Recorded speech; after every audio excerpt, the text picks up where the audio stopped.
like to ask Ted Calloway, Vice Chair of our Community Development Division and co-owner of Social Circle Ace Hardware, come forward and lead us in the education and pledge allegiance. Stand if you really want to.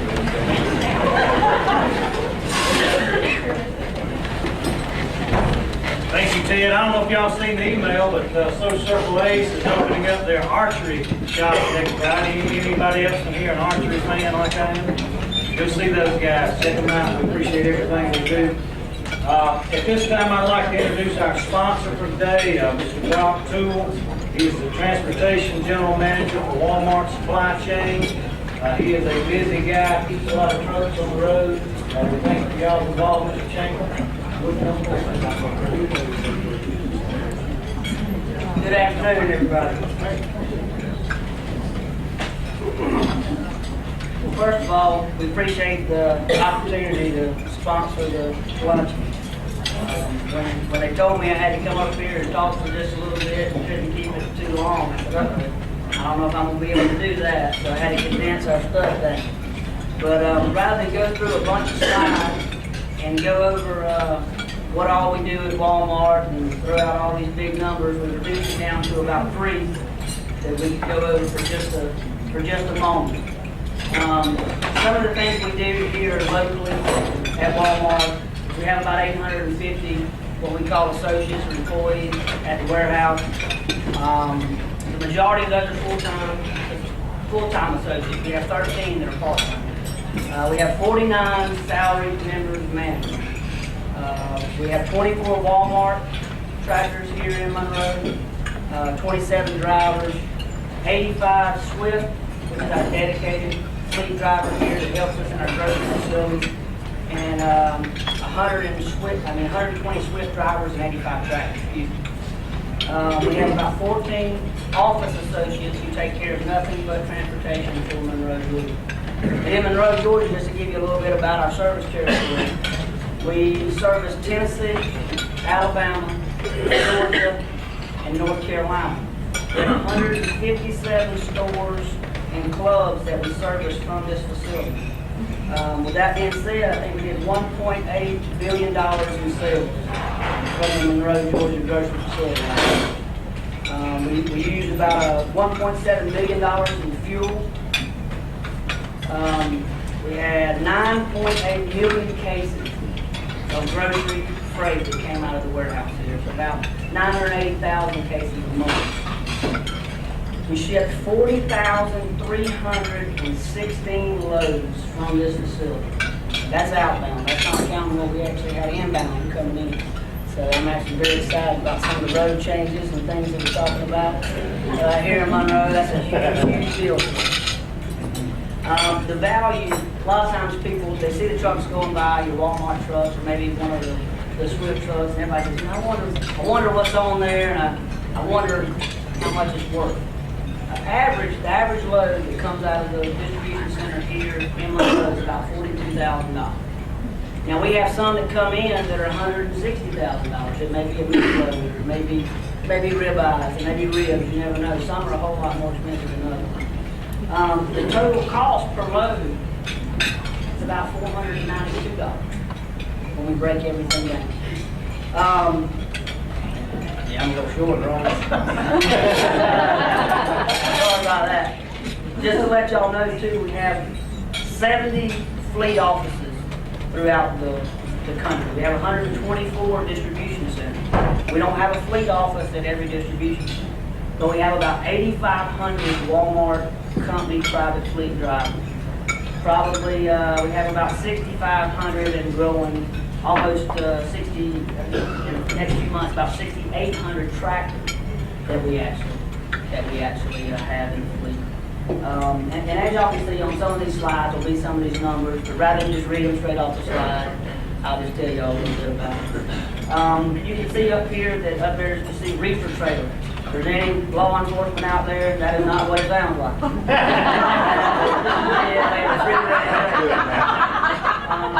So don't worry about those out there. As you can see from the slide, we have a whole lot more dry trailers than we have reefer trailers or refrigerator trailers. We haven't been in the grocery business near as long as we've been in the regional freight or dry merchandise business, as we like to say. We've been doing it for about 50 years, the dry business, and we've been doing grocery now for a little over 15. So we're slowly starting to get more into that, and there's a whole lot of growth, not only annually, but we see a lot of future growth in the grocery business. Talk a little bit about the Monroe community and what we've done as a company to try to help support the community here. I really enjoy coming to these functions and meeting the different leaders of the community, but we try to give back to the communities that we serve in. And last year, I think we gave about $27,000 to the actual Monroe community. 20,000 of it, I believe, in grants.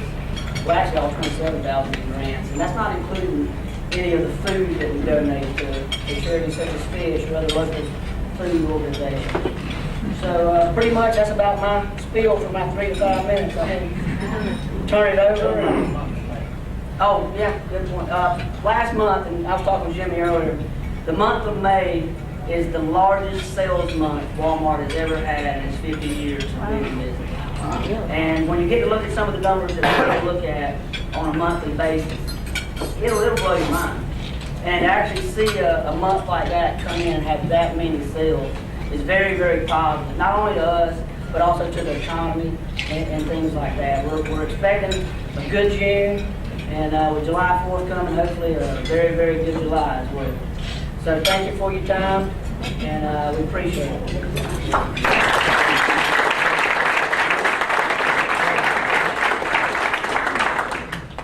Brock may be the only one that had his best month in the month of May. We're all hanging in there. That's good. I will say, how many of you have been on a tour of the Walmart distribution facility? Hey, make sure you wear some clothes. Don't go out there in slacks and tour the ice cream room. I assure you, it's not what is it, 0 degrees or -0? -10.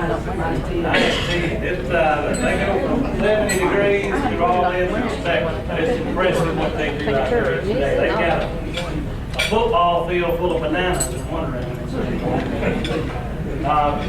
At this time, I'd like to introduce our main speaker. As y'all know, you've got brochures on the table.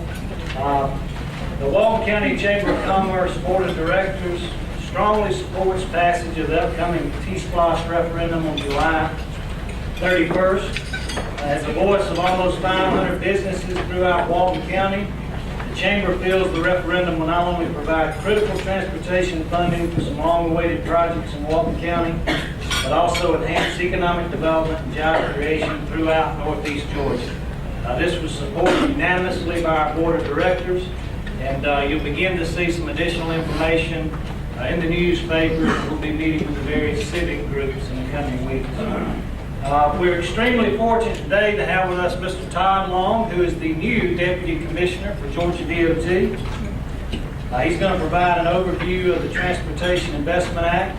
Todd's been instrumental in the implementation of that program. He's worked with all 12 regions across the state in selecting the project list and developing the program delivery procedures. Todd's a native of Hinesville, Georgia. We just found out so is Kenny Smiley. We didn't know there were that many people in Hinesville. He is a graduate of Georgia Tech. We earned both a bachelor's and master's degree in civil engineering. Tom began his career with Georgia DOT in 1990, and we were very fortunate in the late 90s. Todd served as our district engineer here in Northeast Georgia. He's been a tremendous advocate for Walton County and Northeast Georgia ever since. He's also served as the State Director of Administration, the State Director of Pre-Construction, the Director of the Georgia Regional Transportation Authority, and most recently as Georgia DOT's Director of Planning. In his new role as Deputy Commissioner, as I said, Todd continues to be a tremendous advocate for this region, and we're extremely grateful to have him with us today. With that, join me in giving a big Walton County welcome to Mr. Todd Long.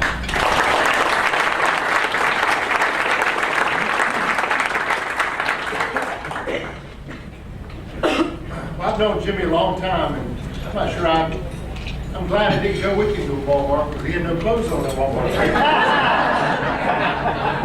That would have been very awkward.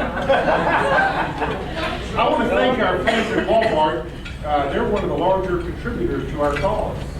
And I appreciate that. Not the T-Splosh, but the gas tax. So I want to begin my conversation today talking to you about why we're here today, even talking about a transportation sales tax. This is not a campaign speech. I'm not a chamber person. In fact, it's long for me to campaign on behalf of the sales tax. You won't hear me say vote yes or vote no, but I want to give you the facts of how we got to the point we are today. So you'll understand why elected leaders are giving you the right to vote on July 31st for an increase in the sales tax. All right, so y'all probably heard the story many moons ago about General Eisenhower trying to get across this country, and he said it was terrible. It took him literally months to get a whole group of men in the army across the country to San Francisco. It turns out he got so frustrated, he said, when I become president, I'm going to solve that problem. I'm going to create the Interstate Eisenhower Act and create more interstates around this country. And they did that, and they did that on the backs of a motor fuel gas tax, a federal gas tax, which Walmart pays every day they drive a truck. 1.7 million miles, or $1.7 million in gas purchases. That's just right here in Walton. All right, so he pays gas tax. You pay gas tax. You got here. I know you got here by car because there's no parking out front. And every time you pump up, you pay gas tax. The gas tax is probably one of the reasons that the United States of America is great. One of the reasons. Because if you want to go somewhere, today you can leave this meeting at 1 o'clock and you can drive to Missouri. You can drive to Iowa. Uninhibited for the most part, wouldn't you say? We've got a pretty good network of roads and bridges around this country. The problem is we made a lot of investment in the 50s and 60s with our great interstate system, but what have we done lately? We've not kept up with that investment level. Other countries they watched America, and they said, we're going to do what America did back in the 50s, 60s, and 70s. We're going to build an interstate system.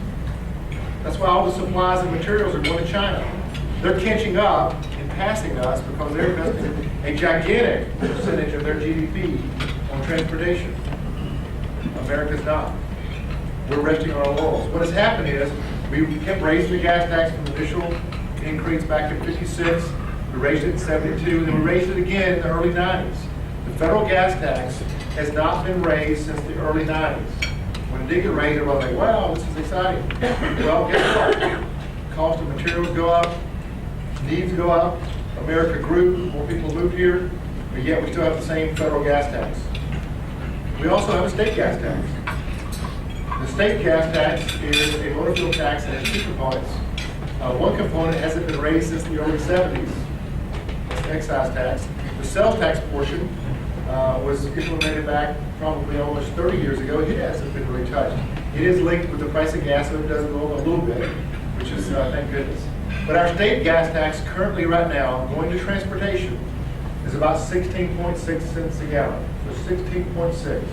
Our federal gas tax is 18.4. Now, if you buy diesel like Brooke over here, you pay more. But gasoline is about 35 cents per gallon if you add those two together. That sounds like a lot. Well, the price of gas, you're talking about 10% of the overall price. Well, Georgia has, because of that gas tax at federal and state, we have a budget of about $2 billion. Sounds like a lot. But once you start realizing how much projects cost, how much it costs to keep roads up, how much it costs to rehab interstate sections, how much it costs to pay debt service. We pay over $500 million in federal and state debt service every year, right off the top. So what we spend on construction typically is only about $700 million a year. You split that among the 13 congressional districts around the state. We have a law in Georgia that says you spend it equally among the 13 districts. You guys are, I think, currently in congressional district 7, but you're going to change to 10 come January 1st. But think about that. You split $700 million 13, 14 ways. It's not a whole lot of money, especially with one particular project, maybe widening 138 south here. Probably easily, if you widen all the way to Conyers, with existing 4-lane in Conyers, probably would run you well over $100 million just for one project. So you can see we're at a point where we need to make more investment than we make. Every study ever done by Georgia DOT, every study done by Federal Highway Administration in Washington, they all say the same thing. If you invest in infrastructure, good things happen. And notice I said infrastructure. I didn't say transportation. It could be water and sewer. You guys made investments, the county did, to get Walmart to come to Walton County. I remember when it happened. You made commitments to get other companies to come. Caterpillar, big announcement, just down the road from here, right? Some of those people will be living right here in Walton County, but Athens, Oconee County is making a big investment along with the state of Georgia to get Caterpillar to come here because jobs and economic prosperity typically follow making investments. So the investment we have now with the state gas tax is there, and some people may say, we'll raise the gas tax. Real simple solution, right? You probably heard that before. Well, raising the gas tax is a little bit problematic. Let me tell you why. The gas tax is based on two different variables. Right? One is the number of gallons you buy, or the usage, right, which is based on the miles you drive. All right? So these guys drive a lot of miles. I drive, it seems like a lot of miles. But in general, America, let's not talk about Georgia specific. In America, the trend is that we're driving less and less. We're living, working, and playing in the same communities. Most of the growth that we have across the country is actually occurring in more urban settings. You guys live in a kind of a suburban, rural area, but you'll probably know that most of the growth in counties like Walton is typically on the urban side of it. You go out in Elbert County, they're not growing. They'll tell you that in a heartbeat. Hart County, the rural parts of Georgia, southwest Georgia, aren't growing. And that's true all over America. So what happens is when people live in more urban areas, they actually drive less miles. Some people say it's counterintuitive, but we tell people to ride transit, to carpool, right? Don't drive as much. Well, they're doing it. People are listening. The economy has something to do with that. So the vehicle miles traveled in this country, which typically inched up year by year by year, has gone flat on us. And we think it's going to remain relatively flat. Maybe some modest growth as population grows, but generally speaking, we're not driving as much. So that's variable number one. All right, variable number two is the efficiency of the car you drive, or the vehicle you drive. I don't have to tell you very much. You know, you watch TV every night. You're sitting there watching American Idol. Every car commercial that comes on talks about what? Efficiency of the fleet, correct? It don't matter if it's a Cadillac or a Toyota. They're talking about we've got more efficiency in our vehicle than the next guy. So we think, the prognosticators think that the fleet in America is going to drastically go up in fuel efficiency. All right, right now, if you add all the cars and trucks together, not semis, but cars and trucks, it's about 20 miles per gallon. If the average fuel efficiency goes from 20 miles a gallon to 30 miles a gallon, and the miles you drive stay the same, you got immediately a 50% reduction in revenue. Now think about that math for a second. So the model of gas tax, while it served our country well, is not going to work in the future. So Congress is trying to figure out what to do. Our General Assembly 4 years ago, started this down this path, trying to figure out what to do.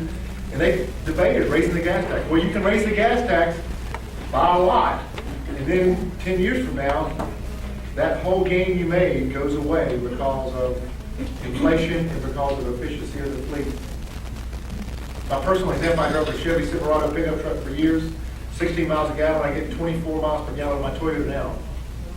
So I personally am giving less to GDOT and others for transportation, about 50%. So you know that plays out in your family. So, all right, so General Assembly said, what do we do about it? Well, raising the gas tax is a little bit problematic from a political standpoint. I see Representative Williamson in here. Any other representatives in here?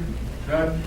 Have you heard any talk, Representative Williamson, about raising the gas tax in the General Assembly? I don't think I'd be re-elected if I talked about raising the gas. We did not rehearse that statement. That is, I can guarantee you every state rep and senator says the same thing. If you go to Congress, your guys are, I guess your Congressman Woodall and Congressman Brown, If you ask them, and I actually talked to Congressman Walton, they will tell you the same thing. We're not looking at raising the federal gas tax. So how do you solve the problem? Gas tax raising is kind of taboo in the political scene. So the General Assembly said, what's popular? What seems to work well for raising revenue? Well, local SPLOS seem to do very well.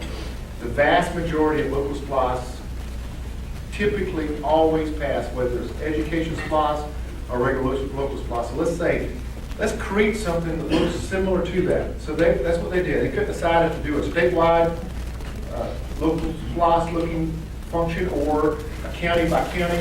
They decided on a hybrid called the regional sales tax. That's what we're here today. So they passed legislation several years ago called the Transportation Investment Act, which has led us to this point here 48 days prior to July 31st. I think it's 48 days or something like that, before the vote.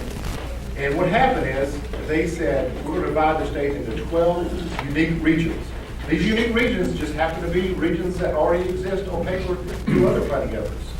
So you guys are part of the Northeast Georgia region, which is, I guess, headquartered out of Athens, which includes to the south, Jasper County, and I guess the far east, you got Delaware County, and then you got Jackson on the north. You've got, I think there's 10 or 12 counties in this one. 12 counties, I thought. So those 12 counties gathered together, and they took elected leaders from each county. 2 elected leaders. The mayor, elected by, one mayor representative, elected by the mayors of the city. So if you had 5 or 6 mayors in a county, those mayors caucused together, elected somebody. In y'all's case, I think it was Mayor Thompson from Monroe. And then you had the county commission chairman. In this case, your own Kevin Little. Well, each county, 12 of them, had those 2 representatives. So the round table, this elected body, 24 strong, sat down in room in meeting after meeting after meeting, and they sorted through many projects, probably 3 or 4 times as many projects as they had money for, and decided on the list of projects that would be voted on July 31st. Now, I sat through 12 of these regions' activities, all right? And I want to let you know you're in good hands. Northeast Georgia, and I continually say this out loud, I even say this in other regions that gets them really ticked off. Nobody did it better than Northeast Georgia. And I'm not just saying that. Kevin knows that's the truth. The synergy, the working together was better in Northeast Georgia than anywhere. They came up with a list, I think it was very, very sellable to the public, but at the same time, it's very strategic. In other words, the projects are of significance. So you got 6 or 7 projects right here in Walton County. I can get the total number. And you've got a little fancy dancy brochure that you guys put together here. I thought this was very nice. So whoever put this together, was that you, Jimmy? Terry. Terry. This is impressive, but you can quickly see the projects on the list. Now, I want to kind of bring a fact to you. This is the list of projects that will be paid for by a 1% sales tax for a period of 10 years. There's also another pot of money that you don't see a list of projects on, but I call it the local share. We're kind of a home rule state. When I say home rule, I mean local decisions, local zoning, always goes back to local elected leaders. That's how Georgia politics likes it. And, so when you send your General Assembly member up to Atlanta, they start talking about zoning, they usually get run out of office. You guys like to do stuff on level. So they have I call it a home rule portion of the bill. 25% of the proceeds go directly back to the cities and counties for transportation needs they have. 75% of the money goes to the project list that you have on this flyer. So when Kevin and the rest of the bunch were deciding on projects, they really were only meddling in 75% of the money. So in Walton County's case, you guys get, I think, roughly $2.4 million a year that will be coming directly back to the Walton County and the cities of Walton for transportation purposes. These may be resurfacing roads, replacing culverts, fixing sidewalks, you name it. Any number of items that the county desires to do. I think the list of major regional projects they came up with are significant as well. I came over here today, came from Atlanta, and I came 20 and then came up 138. The maximum speed I reached was 45 miles an hour. And it's very frustrating. And I'm part to blame for that. Because I served as a district engineer and traffic engineer. We were having a lot of accidents out on 138 through the years, and we straightened a lot of those passing lanes out. They made them center turn lanes, making a much safer situation. I want to assure you, much safer situation. We were having a terrible fatality rate on that corridor from rear-end accidents. People in the passing lane stopping to turn left and get rear-ended. Usually those result in serious injury or death. So those passing lanes get striped out, safer for the traveling public, but it causes driving frustration and going so slow. For some reason, people want to drive 40 miles an hour on that corridor. One person. One person. But anyway, so that's one of the projects on the list. You've got a project in Loganville on 20 that's been needed for a number of years. You've got the project right here in north side of town where 11 intersects the bypass. Much needed improvements are there. You've got the Monroe bypass, which will get clear. Monroe connector, I call it. It's a connector on the south side over to 78. Helps these guys out here with Walmart and UC and all the rest of them. That whole development area is really opens that area and gets those trucks from out of downtown Monroe that are going south of 11. Then you got a number of other projects you can look at the list and see what they are. I personally like the one on 81. It's kind of a minor project, kind of people breeze over it, but that's the kind of project you need, right, Kevin? Because we got rear-end accidents, all these subdivisions and left turn lanes are needed desperately these side roads. And this project will provide those left turn lanes. We didn't have enough money to do the full widening lane like we'd like to, but at least you got some operational improvements out there. So your project list is good. There are a lot of questions about how the money is to be spent. Let me address that right quick. The money comes in, the sales tax, if it gets voted on by 31st, the tax will start getting collected January of 2013.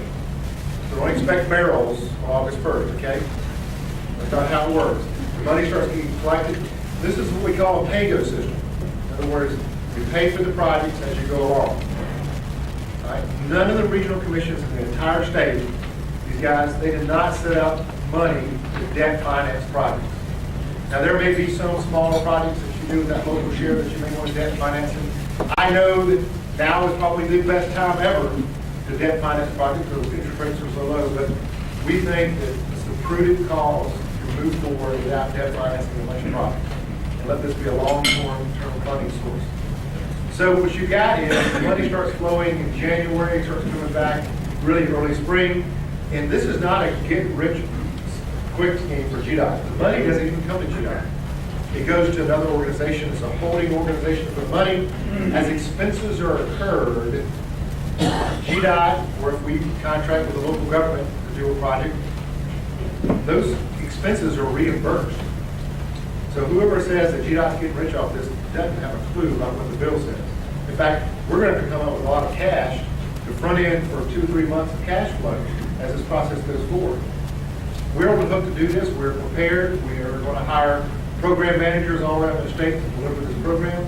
We're talking to other states all across this country on how to do that. And we got some real good advice on how we should structure the contracts. We will deliver these projects in a timely fashion. Now, the projects have to be on budget because there's not a provision in the law that allows you to just overrun all the projects. There's not more money. The roundtable, these elected leaders, set the revenue projections at a certain dollar amount. And when you reach that dollar amount, collection stops. So if your economy is going gangbusters in Northeast Georgia, if you reach the revenue projection at year 8, the tax stops at year 8. If it's going slowly, when year 10 comes, and you haven't reached your projections, the tax still ends at 10 years, no matter what. So it ends at 10 or less. So anybody who tells you there's going to be a tax in the forever land that's never going to end, they're wrong. You can re-up a tax, but it takes an act of the General Assembly. You need the right to do that. It takes the roundtable forming back together, come up with a list of projects, and ultimately it takes a vote by the general public to move forward on another 10 years. So there are a lot of gates involved in extending this tax. And you honestly need to, as it moves along, watch this carefully. If you think it deserves 10 more years, if you have more projects that are needed, great. If not, you end it. All right? That's as simple as that. Every dime of money raised in the borders of Northeast Georgia, every single dime has to be spent on efforts in Northeast Georgia region. So we can't take this money, if you have overage or whatever, we can't take it and spend it in Atlanta. Same holds true in Atlanta. Atlanta, you can't take money from Atlanta and spend it in Northeast Georgia. That's why this is almost like these are mini states set up. The vote on July 31st is unique. It is not based on county by county. You're not going to say, all right, did Walton County pass it? Did Coney County pass it? It's going to be the region as a whole. If you draw a border around your region, which is 12 counties, then it's all the voters that reside in that boundary. All right, so it don't really matter how Walton votes. It matters overall in the region. If you have 50% plus one vote, then the sales tax is implemented for a period of 10 years. If you don't have 50% plus one, then you got to go back to the drawing board. And the drawing board looks like this. It says the General Assembly has to give you the right to reconvene again. You go through this whole process again, and no earlier than 2 years from now, you put it on the ballot. The way that the bill is written down, it's really going to be more like 3 or 4 years before you come back to the ballot. So, the time is at hand to decide what you're going to do. I'm not here to tell you vote yes or no, but I'm telling you, economic development, prosperity, every study we've ever had says good things happen to those who invest. Whether you invest in this, whether somebody comes back and raises the gas tax, which I doubt is going to happen, whether Congress sends money down from heaven. So there is a plan B though. All right? Let me tell you what plan B is. A lot of folks in their speeches, they always say there's no plan B. That's not true. There's a plan B. Let me tell you what's happening right now in Congress. The bulk of our money for road construction, new construction, is federal aid money. And because the federal gas tax has not brought in enough revenue over the years, the last 2 years, they have supplemented the revenue from the gas tax with general fund money. Of course, you know anything about Congress, general fund money is basically monopoly money, right? It doesn't really exist. So they pour general fund money into what's called a highway trust fund. So Georgia, as well as every other state in this country, are really operating at an artificial level above where we should. Historically, Georgia's been a donor state, meaning we typically give more to Congress than they give back to us. Right now, everybody's getting back more than they put in because they've supplemented the general fund. The Congress we have today, the conservative Congress, has said no more. So they're going to cut out that general fund supplement. And we're going to live within our means, is what they say. So if you live within your means, for us, it means probably about a 20 to 25% cut of where we are today. So what is Plan B? Plan B is the current course we're on today minus potentially 25%. So it's just not a very pretty picture. So I just want to lay that out to you and give you the opportunity to know at least the facts. And I'm more than willing to answer questions however you want to ask them here at the end, but I want to thank each of you for the opportunity. Kevin, Little, I can't tell you how well the county and the city have worked together on this, making it happen. He's not alone. Your friends to the east of Coney County, they've done great. Jackson County to the north. And this whole region has shown a lot of leadership. It's not like that in other regions, though. There's a lot of kind of fragmented support. There's a lot of basically anti-everything in a lot of other counties. These counties, Northeast Georgia, are kind of banded together. And I think the leadership of Kevin and the local and regional commission staff have done a great job helping. So with that, I'll shut up and say thank you for allowing me to come today.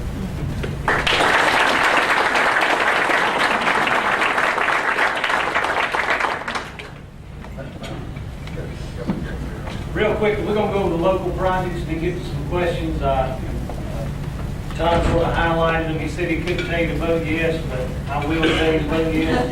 If y'all would open up your brochure real quick, I just want to talk to you about what this means for Walton County. If you think back over the last decade, other than maintenance, there have been 2 Georgia DOT federal aid projects completed in Walton County. Only 2. One was the first leg of the Social Circle bypass. The other was replacement of the State Route 81 bridge over the Alcovey River. That's it. Each of these projects you see here are in the program. They're on the list, but they're 10 to 20 years down the road. Under this formula, we'll be able to, under this program, we'll be able to advance these critical projects. Todd mentioned Highway 138 widening. Mayor Lee, that's needed, correct? Very much. Monroe bypass, that's been on Monroe's wish list for, I know, over 10 years. And they've been working hard, and it's changed, and it's morphed into something that can now be a reality with this program. Highway 20 widening. We got a few people here from Loganville. Anything we can do in Loganville to keep the vibrant business community there afloat is a benefit to all of Walton County. The Highway 81 corridor, and two, that is one of my favorite projects. Highway 81 is one of the busiest corridors in Walton County. A lot of residential neighborhoods off 81. And this project would take the 10 major intersections from county line to county line and improve them. Starting at 138 and 81, right in downtown Walnut Grove, a dedicated left turn signal on Highway 81. Guthrie Cemetery Road, the entrance to Walnut Grove High School, Youth Monroe Center Hill Church Road intersection, 78 and 81. There's probably not a better one in the county that needs some attention. Moving on up, we've got Ozor Church Road. I can't tell you how many accidents and fatalities I've seen there in my lifetime. Bullet Bridge, Double Springs, Bowl Springs, every major intersection on 81 will be improved, either with additional lanes, turn lanes, and even signals in some cases. West Spring Street, Highway 138, right in the middle of Liberty First Bank, Chick-fil-A, Walmart, McDonald's. How many times on Friday afternoon have you got off 78, get on 138, and sit there for about an hour? It's frustrating, isn't it? There's anywhere to turn on. This project would add 2 through lanes on the 138, so you double the traffic flow through that intersection. On West Spring, it would add 2 left turn lanes, so we'll double the capacity on that movement as well. We think that'll greatly enhance the capacity of that intersection. And also Highway 78, State Route 11, that's an old interchange. I've mentioned it here before. If you get off there to get on 11, us locals have a sort of method. If you're turning right, you stay to the right. If you're turning left, you stay to the left. But there's always some guy from out of town that don't know the routine. And then if you're making a left, it's like playing a real life game of poker. Get out on the highway left. So, this will improve that intersection. Also, we've sort of got Mayfield Drive, which has always been real close and created some issues on that turning movement. And that'll also play a critical role in the Monroe bypass, or the 1183 connector. And then last but not least, the 25% money that we get to keep locally in Walton County. Georgia DOT isn't going to tell you how to spend it. It'll be prorated between the county and the cities. Has to be spent on transportation projects. But I know Mayor Lee, Doug White, Jimmy Richardson here, I know each of the cities can critically use that funding to deal with, there are even more important little intersection projects and improvements to be done in each of the cities and the county that will benefit from here. Each of these projects under the current scenario, we're looking at 10 to 20 years to ever see any of those happen, to even start. This is an opportunity for us to push these critical projects up, get them built in the next 10 years, improve our chances of recruiting industries, and enhance economic development, job creation in Walton County. That's why the Chamber and our member businesses support it. We appreciate your support on the 31st. And with that, if you have any questions for Todd, we'll open up the floor. Jamie, before we do that, I want to show you just how good we did come out. You said Northeast region did extremely well. Look at that sheet of paper, and at the bottom, you'll see over 10 years, we're going to get $156 million. That's $15.6 million. Last year, Walton County approved an ELOP and a SPLOS. Projected revenue, $54 million in 6 years. Our own local SPLOS will give us $9 million a year. This will give us $15.6 million. What a boost to economic development. That's just my point there. Good point. Any questions? I have one. Why can't we just put a light at 11 and 7 On the Bypass, you know, on bypass section. The plan, the project in here will include a signal. But we're having a time, right now, it's too close between the ramp and Mayfield Drive to have a signal, so we've got to correct that issue in with the project. There will be a signal at that interchange with this project. I have a question. Do all 12 sections or the small cities have to pass it, or can it be 8 of them pass and 4 don't? Yeah, I should have been real clear on that, because that's a great question, and you get folks real confused about that. Your vote here is independent of all other votes, so yes, there may be 12 passes, there may be none passes, there may be 5 passes, there may be 4. We don't know what's going to happen, so each one stands on its own as independent. But you certainly can have it pass here and not pass in Georgia Mountains or vice versa, so. Also, Newton County, it could fail in Newton, in our region, but Walton, Barra, and they fail in Athens, Clark. But just the majority of our region passes, everybody gets it. Everybody gets it. 50 plus 1 in that region. Yeah, in some counties, that's kind of the rubber, they're upset that if their county votes against this, and it passes anyway, but that's not the way it's written. But, you know, honestly, you can say the same thing. The governor race, every year, we had a governor's race 2 years ago, Walton County, let's just say, pretend for a second, you voted for the candidate that didn't win. It doesn't matter, it's a statewide election, right? So it doesn't matter how your candidate, this is kind of the same thing more on a regional basis. Does that make sense? Well, once again, I want to say thank you to the leadership here. Oh, we got a hand back in the back, sorry. What about the Charlotte Round Boulevard? What's going on with that? Oh, hey, how's it going? Charlotte Rye, we haven't talked about that? I can't believe I didn't bring it up. Kevin's been working on that since he was a kid. And Kevin actually probably worked at DOT back there. Y'all know he used to work at DOT? Did he ever tell that path? Many years ago. And but anyway, Charlotte Rye is, for those who don't know, that's that extension up to the north. And, he got the curse of being part of the Atlanta Regional Commission. He got some federal money on that project, which has caused it to undergo a lot more red tape than he ever dreamed about or imagined. So on behalf of the department and others, it's frustrating that we hadn't got that project built.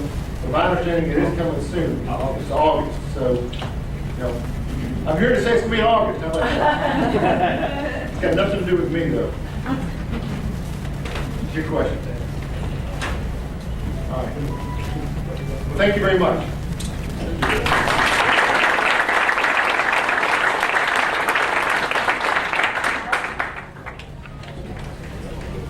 Tom, we thank you again for being here. We appreciate it. Thanks. Anything you can do, we've got brochures. If you like extra brochures to share with others, Terry, we do have those available. Just see us over here. We'd be glad to give them to you. Tell your family and friends, call the brother-in-law you don't even like. Encourage him to vote for these blocks. We need your support. Moving ahead to the Member of the Month Award. The Member of the Month for June 2012 is very active in the chamber of the local community. The company and their employees invest their time and resources through local civic groups and in support of community events to make Walton County a better place. This month's Member of the Month is a local owned and operated community bank ran by a local board of directors. The person nominating this company stated the following: they are a true community leader and an advocate for small business. This member has also actively helped to promote the Chamber's Buy Local and Stretch campaigns. They have the Buy Local logo on their marquee, and also recently purchased flags with the Stretch logo for their light poles around the business. We appreciate all they do for the Chamber, their service on the board and the various committees. It is with great pleasure that we present this month's Member of the Month Award to Liberty First Bank.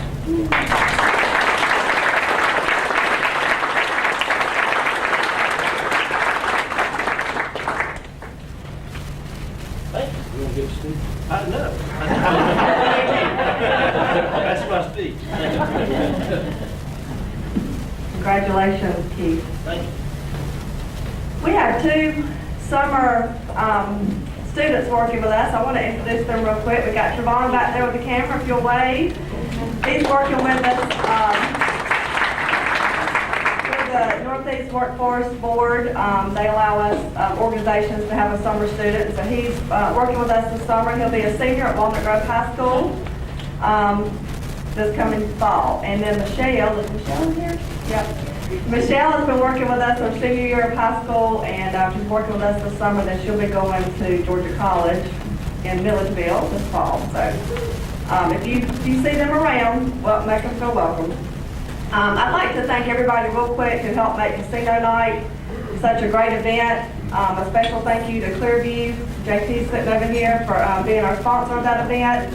And thank you to all who attended and donated items. Who was at Casino Night? Raise your hand. See, we had a good crowd there, so we had a lot of fun. Thank you all for making that a success, and thank you to Nicole, for our events coordinator, for all of her hard work on the event as well. We did not have a membership lunch or a coffee connection in July, but we do have something very important that we're sponsoring along with the Walton Tribune. I see Brian back there, and that is a political candidate forum. We have 29 candidates running for 12 different races representing Walton County. So we're holding a political candidate forum on Saturday, July the 14th at 9 o'clock in the morning, and that's going to be at the historic courthouse. We're getting letters sent out to the candidates today, and we'll be expecting to hear back from them and hope they'll all be able to be there. Our next coffee connection is August the 3rd, and that's sponsored by United Community Bank. I see Jeff and Williams there. So we're looking forward to that. Our next membership lunch will be August 15th, and that will be the United Way program. We also have our Social Circle Stretch 5K run in August, and that's August 25th. So we have a lot coming up. We're not too much in July, but a lot coming up in August, and we hope that you are reading your Monday e-news, your Wednesday e-news, and your Friday e-news, so you can keep up to date with what